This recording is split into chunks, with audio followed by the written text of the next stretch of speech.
Hello, everyone. Welcome to my podcast. Today, I will be discussing my final thoughts on the novel The Youth of God by Hassan Getty Center.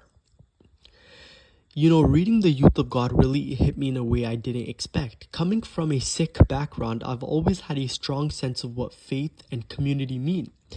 But I've also felt the pressure of trying to balance identity, expectation, and survival, especially as someone who's grown up in an immigrant household.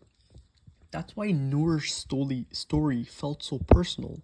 He's smart, curious, and wants to belong, just like so many of us.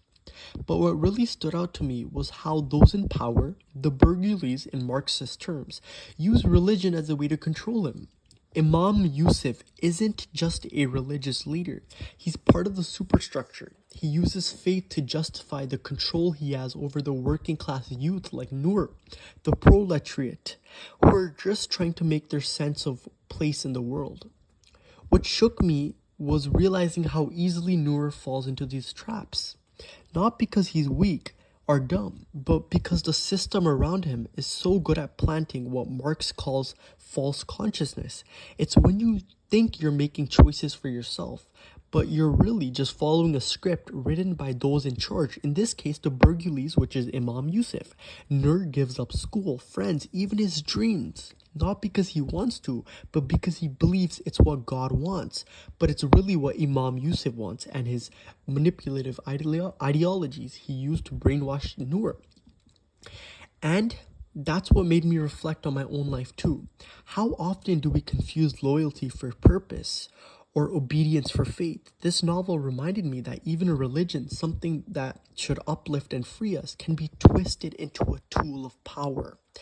And when that happens, people like Noor become alienated from who they are. He is no longer treated like a full human being. He's a vessel, a product, an instrument, a means to someone else's end. So, if I had one takeaway from this novel, it's that we need to question who's really benefiting from our belief system. Are they helping us grow? Are they just keeping us quiet?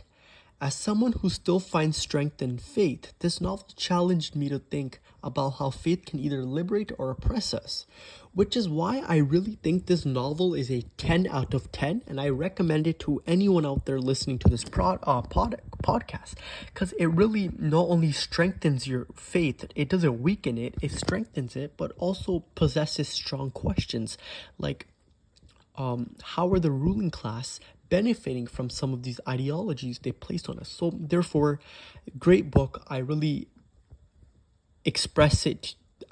powerfully express my feelings that you guys should really read this book. Thank you so much.